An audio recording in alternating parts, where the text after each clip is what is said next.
ಈ ಕಾರ್ಯಕ್ರಮದ ಪ್ರಾಯೋಜಕರು ಜೈನ್ ಇರಿಗೇಷನ್ ಸಿಸ್ಟಮ್ಸ್ ಲಿಮಿಟೆಡ್, ಜಾಗತಿಕ ತುಂತುರು ಮತ್ತು ಹನಿ ನೀರಾವರಿ ಉಪಕರಣಗಳ ಉತ್ಪಾದಕರು, ಬೇಸಾಯ ತಂತ್ರಜ್ಞಾನ ನಿರೂಪಕರು ಹಾಗೂ ರೋಗರಹಿತ ಟಿಶ್ಯೂ ಕಲ್ಚರ್ ಗಿಡಗಳು. ಕ್ಯಾಡ್ಬರೀಸ್, ಕೋಕೋ ಬೆಳೆಸಿ ಅಧಿಕ ಆದಾಯ ಗಳಿಸಿ. ನಮಸ್ಕಾರ ಸ್ನೇಹಿತರೆ, ಭತ್ತದ ಕೀಟಗಳ ಬಗ್ಗೆ ತಿಳ್ಕೊತಾ ಇದ್ವಿ. ಕಳೆದ ತರಗತಿನಲ್ಲಿ ಅದರ ನಿವಾರಣಾ ಕ್ರಮಗಳು, ಕೀಟಗಳು ನಮ್ಮ ಭತ್ತಕ್ಕೆ ಬರಬಾರ್ದು, ಬಂದ್ರೂ ಅವುಗಳ ಸಂಖ್ಯೆ ಹೇರಳವಾಗಬಾರ್ದು ಅಂತೇಳಿ ಕೆಲವೊಂದಷ್ಟು ಕ್ರಮಗಳನ್ನು ಅನುಸರಣೆ ಮಾಡ್ಕೊಂಡಿದ್ದೀವಿ.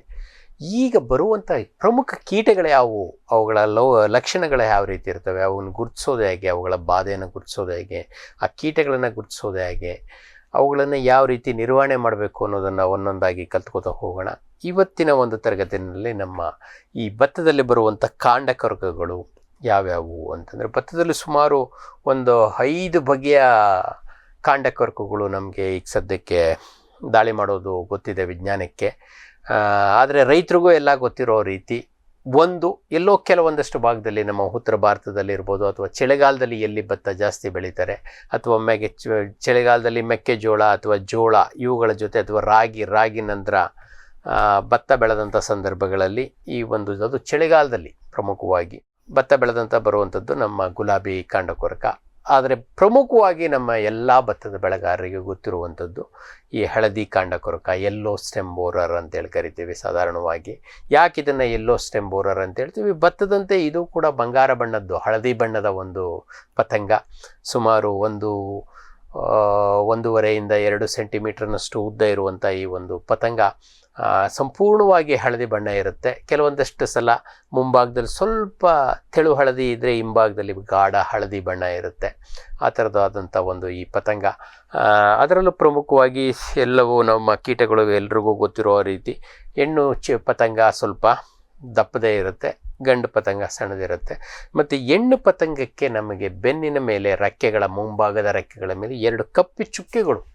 ಈಗ ನಮ್ಮಲ್ಲಿ ಮಕ್ಕಳುಗಳಿಗೆ ನಾವು ನೋಡಿರ್ತೀವಿ, ಅವಕ್ಕೆ ದೃಷ್ಟಿ ಆಗಬಾರ್ದು ಅಂತೇಳಿ ನೀವು ಗಲ್ಲದ ಮೇಲೆ ಒಂದೊಂದು ಕಪ್ಪು ಬಟ್ಟಿಟ್ಟಿರ್ತಾರಲ್ಲ, ಆ ರೀತಿ ಈ ಪತಂಗಕ್ಕೂ ಮೋಸ್ಟ್ಲಿ ಭಗವಂತ ಆ ರೀತಿಯಾದಂಥ ಒಂದು ಕಪ್ಪು ಚುಕ್ಕೆಯನ್ನು ಈ ಪತಂಗದ ಮೇಲೆ ಇಟ್ಟಿರ್ತಾನೆ. ಏಕೆಂದರೆ ಹಳದಿ ಬಂಗಾರದ ಬಣ್ಣ, ಅದು ದೃಷ್ಟಿ ಆಗಬಾರ್ದು ನಿಮ್ಮದು ಅಂತೇಳಿ ಒಂದು ಸಣ್ಣ ಕಪ್ಪು ಚುಕ್ಕೆಯನ್ನು ಇಟ್ಟಿದ್ದಾನೆ ಅಂತ ನಾನು ಅನ್ಕೋತೀನಿ.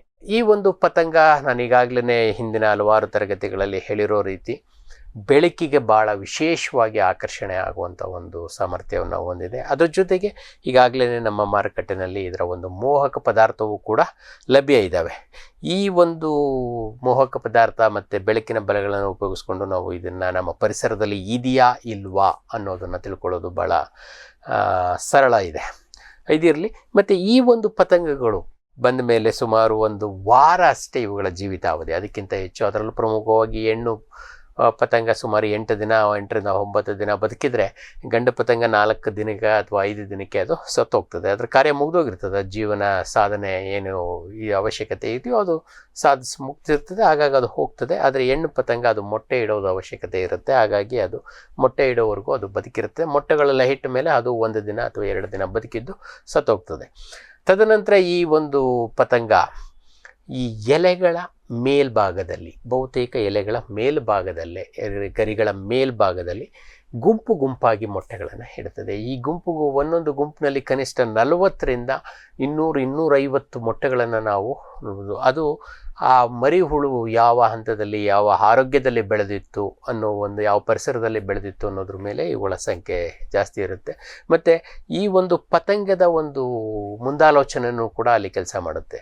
ಅಲ್ಲಿ ಬೆಳೆ ಭಾಳ ಸಮೃದ್ಧವಾಗಿತ್ತು ಅಂಥ ಸಂದರ್ಭದಲ್ಲಿ, ಮತ್ತು ಸಸಿಗಳ ಸಂಖ್ಯೆ ಜಾಸ್ತಿ ಇತ್ತು ಅಂದರೆ ಅಂಥ ಸಂದರ್ಭಗಳಲ್ಲಿ ಜಾಸ್ತಿ ಮೊಟ್ಟೆಗಳಿರುವಂಥ ಒಂದೇ ಗುಂಪಲ್ಲಿ ಅದು ಮೊಟ್ಟೆಗಳನ್ನು ಇಡ್ಬೋದು. ಕೆಲವೊಂದಷ್ಟು ಸಂದರ್ಭಗಳಲ್ಲಿ ಈ ಒಂದು ಮೊಟ್ಟೆಗಳನ್ನು ಅಥವಾ ಅದು ಮೊಟ್ಟೆ ಇಡುವಂಥ ಸಂದರ್ಭದಲ್ಲಿ ಗಾಳಿ ಭಾಳ ಇತ್ತು, ಅದು ಒಂದು ಕಡೆ ಮೊಟ್ಟೆ ಇಡೋದಕ್ಕೆ ಅವಕಾಶ ಇಲ್ಲ ಅಂದರೆ ಅಂಥ ಸಂದರ್ಭಗಳಲ್ಲಿ ಅದು ಡಿಸ್ಟರ್ಬ್ ಆದಾಗ ಒಂದು ಗಿಡದಿಂದ ಒಂದೊಂದು ಎಲೆಯಿಂದ ಇನ್ನೊಂದು ಎಲೆಗೆ ಹಾರು ಹೋಗಿ ಆ ಗುಂಪುಗಳ ಸಂಖ್ಯೆ ಜಾಸ್ತಿ ಆಗುತ್ತೆ. ಒಂದು ಗುಂಪಿನಲ್ಲಿ ನಾನು ಈಗಾಗಲೇ ಹೇಳ್ದಂಗೆ ಕನಿಷ್ಠ 30ರಿಂದ 250ವರೆಗೂ ಮೊಟ್ಟೆಗಳು ನಮಗೆ ನೋಡಲಿಕ್ಕೆ ಸಿಗ್ತವೆ.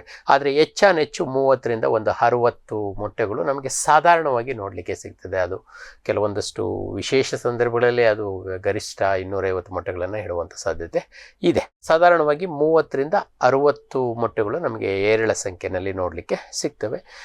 ನಂತರ ಒಂದು 3ರಿಂದ 4 ದಿನಗಳ ಕಾವಿನ ನಂತರ ಈ ಒಂದು ಮರಿಹುಳುಗಳು ಮೊಟ್ಟೆ ಹೊಡೆದು, ಮತ್ತು ಈ ಮೊಟ್ಟೆ ಇಟ್ಟ ತಕ್ಷಣ ಏನು ಮಾಡ್ತದೆ, ಅದ್ರ ಮೇಲೆ ಒಂದು ಅದರದ ದೇಹದಿಂದ ರೋಮಗಳನ್ನು ಹಿಂಭಾಗದ ದೇಹದಲ್ಲಿ ಹಿಂಭಾಗದಲ್ಲಿರುವಂಥ ರೋಮಗಳನ್ನು ವಿಶೇಷವಾಗಿ ಅದಕ್ಕೋಸ್ಕರನೇ ಲಭ್ಯ ಇರುವಂಥ ರೋಮಗಳನ್ನು ಆ ಎಲೆಗಳ ಮೇಲೆ ಮುಚ್ಚುತ್ತದೆ, ಅದು ಮೊಟ್ಟೆಗಳ ಮೇಲೆ ಮುಚ್ಚುತ್ತದೆ. ಸೊ ದಟ್ ಆ ಮೊಟ್ಟೆಗಳು ನಮಗೆ ಹೊರ ಪ್ರಪಂಚಕ್ಕೆ ಅಷ್ಟು ಸ್ಪಷ್ಟವಾಗಿ ಗೊತ್ತಾಗೋದಿಲ್ಲ. ಇದು ಆ ಮೊಟ್ಟೆಗಳನ್ನು ಬೇರೆ ಪರತಂತ್ರ ಜೀವಿಗಳು ಅಥವಾ ಪರಭಕ್ಷಗಳಿಂದ ರಕ್ಷಣೆಗೆ ಮಾಡುವಂಥದ್ದು. ಈ ಮೊಟ್ಟೆಗಳು ಸುಮಾರು 3ರಿಂದ 4 ದಿನಗಳ ಕಾವಿನ ನಂತರ ಹೊರಬರ್ತದೆ. ಕಾವಿನ ನಂತರ ಹೊರಬಂದು ಮೊದಲನೇದಾಗಿ ಏನು ಮಾಡ್ತವೆ, ಸ್ವಲ್ಪ ಆ ಎಲೆಯನ್ನು ಕೆರೆದು ತಿಂದು ತಕ್ಷಣ ಆ ಒಂದು ರೇಷ್ಮೆ ದಾರದ ಮುಖಾಂತರ ಕೆಳಗಡೆ ಹೋಗ್ತವೆ. ಕೆಳಗಡೆ ಹೋಗಿ ಗರಿ ಮತ್ತು ಕಾಂಡದ ನಡುವಿನ ಕಂಕಳಲ್ಲಿ ಅವು ಸೇರಿಕೊಂಡು ಒಳಗಡೆ ಹೋಗ್ತವೆ. ಗರಿ ಮತ್ತು ಕಾಂಡ, ಇದು ಗರಿ, ಇವೆರಡು ಈ ತೊಟ್ಟಿನ ನಡುವೆ ಇರುವಂಥ ಜಾಗ ಸಿಕ್ಕರೆ, ಈಗ ಸುಮಾರು ಒಂದು ಮೊಟ್ಟೆಯ ಗುಂಪಿನಲ್ಲಿ ಸುಮಾರು 30 ಮರಿಹುಳುಗಳಿದ್ದಾವೆ, ಮೊಟ್ಟೆಗಳಿದ್ದಾವೆ. ಆ 30ರಲ್ಲಿ 30 ಹ್ಯಾಚ್ ಆಗೋದಿಲ್ಲ, ಒಂದು 25ರಿಂದ 28 ಹ್ಯಾಚ್ ಆಗ್ತವೆ. 25 ಹ್ಯಾಚ್ ಆದವು ಅಂತಂದರೆ ಆ ಕಾಂಡವನ್ನು ಮುಟ್ಟುವಂಥವುಗಳ ಸಂಖ್ಯೆ ಕೇವಲ ಒಂದು 10ರಿಂದ 12 ಮಾತ್ರ ಕಾಂಡಗಳನ್ನು ಮುಟ್ತದೆ. ಒಂದು ಎಲೆ ಮೇಲೆ ಬಿದ್ದಿದ್ರೂ ಸಹ ಅವು ಅಲ್ಲಿ ಪಕ್ಕದಲ್ಲಿರುವಂಥ ಸುಮಾರು 4-5 ತೆಂಡೆಗಳಲ್ಲಿ ಈ ಒಂದು ಹರಡ್ಕೋತವೆ. ಏಕೆಂದರೆ ಗಾಳಿ ಹೀಗೆ ಹಾಡಿಸಿದಾಗ ಕೆಲವೊಂದಷ್ಟು ಆ ಕಡೆಗೆ ಹೋಗ್ತವೆ, ಕೆಲವೊಂದಷ್ಟು ಆ ಗಿಡದಲ್ಲೇ ಕೆಳಗಡೆ ಹೋಗುವಂಥ ಸಾಧ್ಯತೆ ಇದ್ದಾವೆ. ಕೆಲವು ಪಕ್ಕದ ಗಿಡಗಳು, ಪಕ್ಕದ ತೆಂಡೆಗಳಲ್ಲಿರುವಂಥ ಕಾಂಡಗಳಲ್ಲಿ ಒಳಗಡೆ ಸೇರ್ಕೋತವೆ. ಈಗ ಒಳಗೆ ಹೋದಂಥ ಈ ಒಂದು ಮರಿಹುಳು ಒಳಗಡೆ ಇರುವಂಥ ಕೋಶವನ್ನು ತಿಂದು ನಷ್ಟ ಮಾಡುತ್ತೆ. ಈ ರೀತಿ ತಿನ್ನೋದ್ರಿಂದ ಏನಾಗುತ್ತೆ, ನಮಗೆ ಮೇಲ್ಗಡೆ ಬೆಳೀತಾ ಇರುವಂಥ ಸುಳಿ ಒಣಗೋಗ್ತದೆ, ಸುಳಿ ಕೊಳೆತು ಹೋಗ್ತದೆ, ಒಣಗೋಗ್ತದೆ. ಈ ಸುಳಿ ಒಣಗೋದಾಗ ಅದನ್ನು ನಾವು ಹಿಂಗೆ ಹೇಳಿದ್ರೆ ಭಾಳ ಸರಳವಾಗಿ ಮೇಲ್ಬಗ್ಗೆ ಸುಳಿ ಭಾಗ ಬರುತ್ತೆ. ಮತ್ತು ಯೂಶ್ವಲಿ ಇವು ಕೊರ್ಕೋತಾ ತಿನ್ನೋದು ಭೂಮಿಯ ಕಡೆಗೆ ಕೊರ್ಕೋತಾ ಹೋಗ್ತವೆ.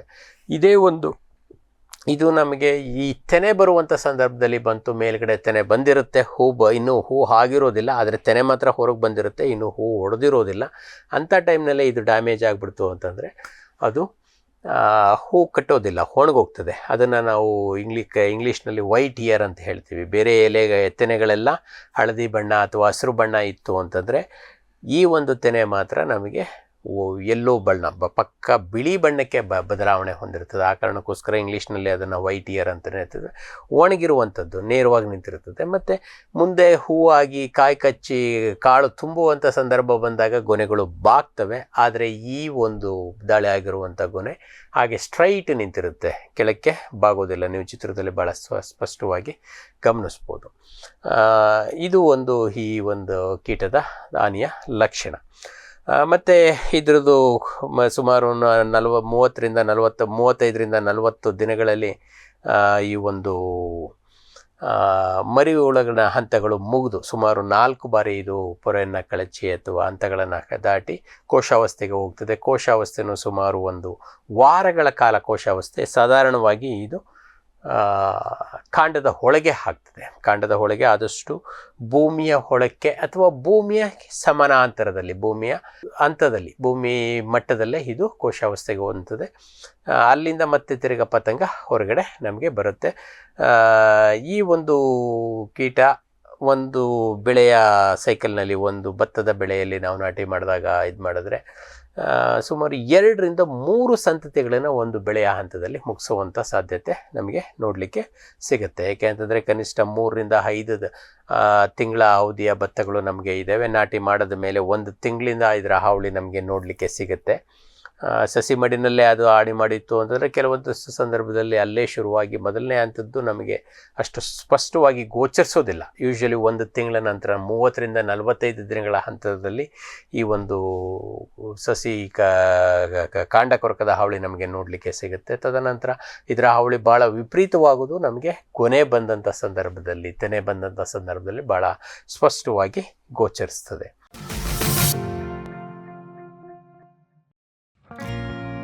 ಜೈನ್ ಇರಿಗೇಷನ್ ಸಿಸ್ಟಮ್ಸ್ ಲಿಮಿಟೆಡ್ ಭಾರತದ ಹನಿ ನೀರಾವರಿ ತಂತ್ರಜ್ಞಾನದ ಪ್ರಥಮ ಪ್ರವರ್ತಕ, ಜಗತ್ತಿನ ಅತಿ ದೊಡ್ಡ ಸ್ಪ್ರಿಂಕ್ಲರ್ಸ್ ಉತ್ಪಾದಕ ಕಂಪನಿ. ಸಂರಕ್ಷಿತ ಕೃಷಿಯಲ್ಲಿ ಹಸಿರು ಮನೆಗಾಗಿ ಮಿಸ್ಟರ್, ಫಾಗರ್, ಫ್ಯಾನ್ ಮತ್ತು ಪ್ಯಾಡ್ ಹಾಗೂ ನೆರಳು ಮನೆ, ಸ್ವಯಂ ಚಾಲಿತ ನೀರಾವರಿ ವ್ಯವಸ್ಥೆ ಮತ್ತು ರಸಾವರಿ ತಂತ್ರಜ್ಞಾನ. ಕೃಷಿಯಲ್ಲಿ ನೀರಿನ ಸಮರ್ಪಕ ಬಳಕೆ ಹಾಗೂ ಉಳಿತಾಯಕ್ಕೆ ಮತ್ತೊಂದು ಹೆಸರು ಜೈನ್. ಕೋಕೋ ಈಗ ಕರ್ನಾಟಕದ ವಾಣಿಜ್ಯ ತೋಟದ ಬೆಳೆಗಳಲ್ಲೊಂದು. ಅಧಿಕ ಇಳುವರಿಯ ಹೈಬ್ರಿಡ್ F1 ಗಿಡಗಳು ಕ್ಯಾಡ್ಬರಿ ನರ್ಸರಿಗಳಲ್ಲಿ ಮಾತ್ರ ಲಭ್ಯ. ಗಿಡ ಬೇಕಾದವರು ಕ್ಯಾಡ್ಬರಿ ಅಧಿಕಾರಿಗಳನ್ನು ಸಂಪರ್ಕಿಸಿ.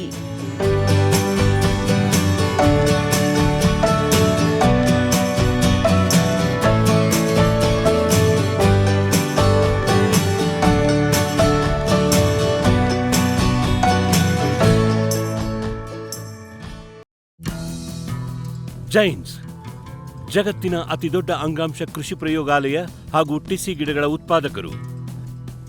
ಸಮೃದ್ಧ ಇಳುವರಿಗೆ ಜೈನ್ ಜೀನೇನ್, ಯಾಲಕ್ಕಿ, ನೇಂದ್ರನ್ ಹಾಗೂ ಕೆಂಪು ಬಾಳೆ ಸಸಿಗಳು, ದಾಳಿಂಬೆ, ಭಗವತಳಿಯ ರೋಗಮುಕ್ತ ಸಸಿಗಳು, ಲಕ್ನೋ 49 ಪೇರಳೆ, ಸ್ಟ್ರಾಬೆರಿ ಇತ್ಯಾದಿ ಗಿಡಗಳು ಯೋಗ್ಯ ಬೆಲೆಯಲ್ಲಿ. ಅಂಗಾಂಶ ಕೃಷಿಯ ಜಾಗತಿಕ ಬ್ರ್ಯಾಂಡ್ ಜೈನ್.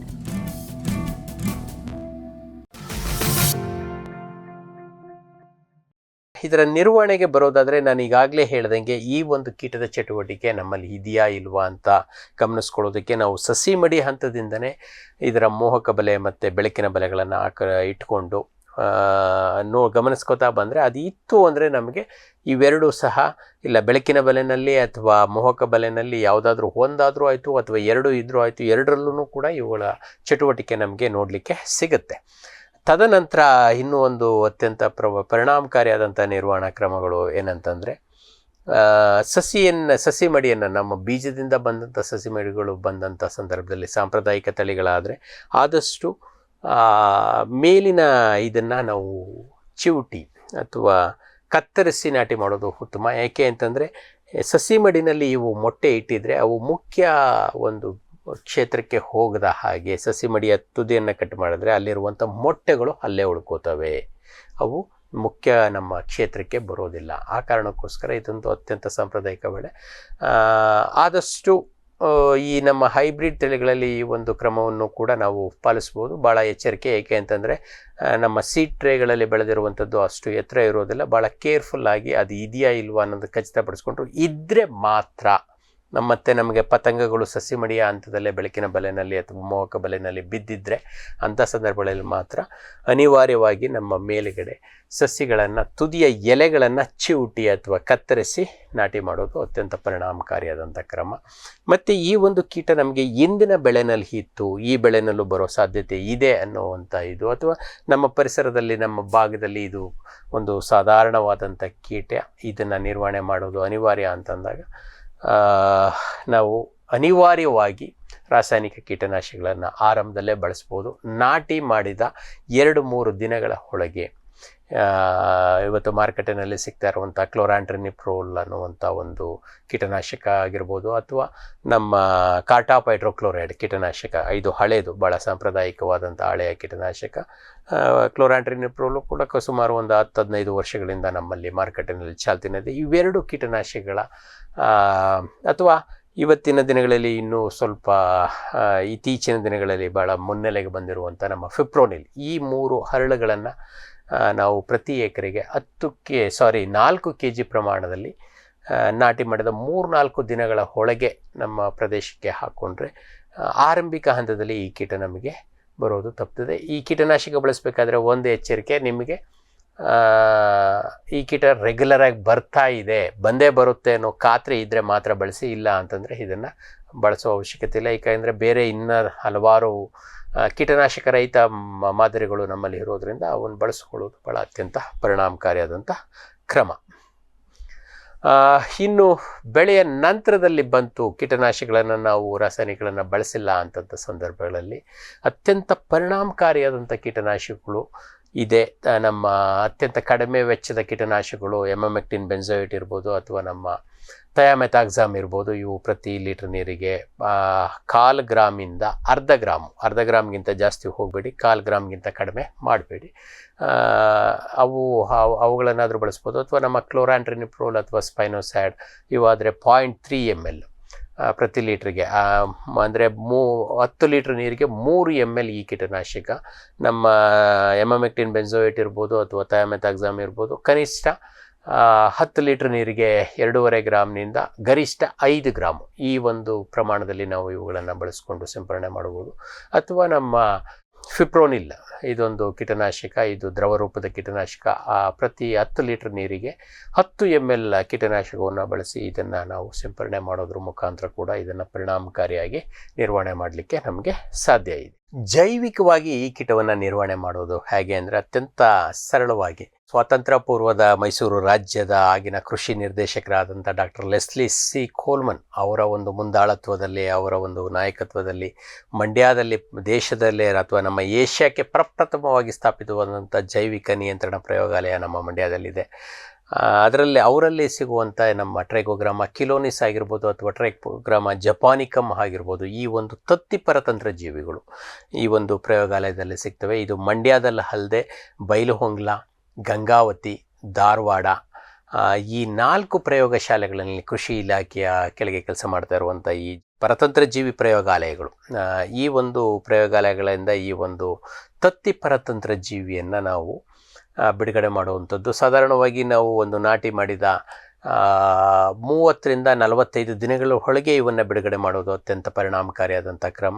1 ಎಕರೆಗೆ 2 cc ಅಷ್ಟು, 2 cc ಅಂದರೆ 1 ಎಕರೆಗೆ 2 ಬಾರಿ ಸೇರಿಸಿ 4, 10 ರಿಂದ 15 ದಿನಗಳ ಅಂತರದಲ್ಲಿ 2 ಬಾರಿ ಕನಿಷ್ಠ ಲಭ್ಯ ಇತ್ತು, ಅವರ ಪ್ರಯೋಗಾಲಯದಲ್ಲಿ ಲಭ್ಯ ಇತ್ತು ಅಂತಂದರೆ ನೀವು 4 ಬಾರಿ ಕೂಡ ಬಿಡುಗಡೆ ಮಾಡ್ಬೋದು. ಇದನ್ನು ಅತ್ಯಂತ ಪರಿಣಾಮಕಾರಿಯಾಗಿ ನಿರ್ವಹಣೆ ಮಾಡಲಿಕ್ಕೆ ಸಾಧ್ಯ ಇದೆ.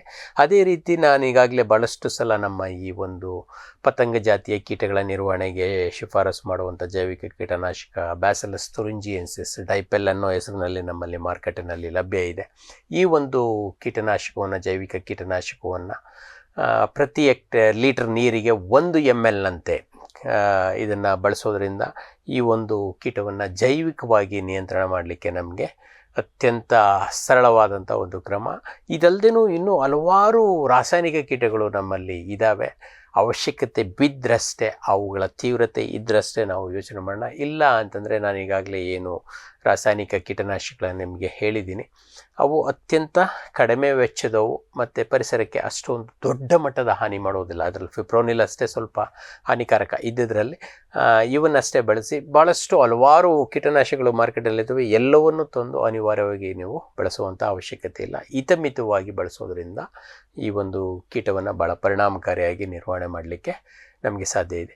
ತದನಂತರ ಈ ಒಂದು ಕೀಟ ನಮ್ಮಲ್ಲಿ ತೊಂದರೆಯನ್ನು ಮಾಡಿತ್ತು ಅಂತಂದರೆ ಬೆಳೆ ಕಟಾವು ಮಾಡುವಂಥ ಸಂದರ್ಭದಲ್ಲಿ ಇವುಗಳನ್ನು ನಾಶ ಮಾಡೋದಕ್ಕೂ ಒಂದು ಅವಕಾಶ ಇದೆ. ಅಂತಂದರೆ ಕೊಯ್ಲು ಮಾಡ್ತಾ ಇರುವಂಥ ಸಂದರ್ಭದಲ್ಲಿ ಆದಷ್ಟು ಭೂಮಿಯ ಮಟ್ಟಕ್ಕೆ ಕೊಯ್ಲು ಮಾಡುವಂಥದ್ದು.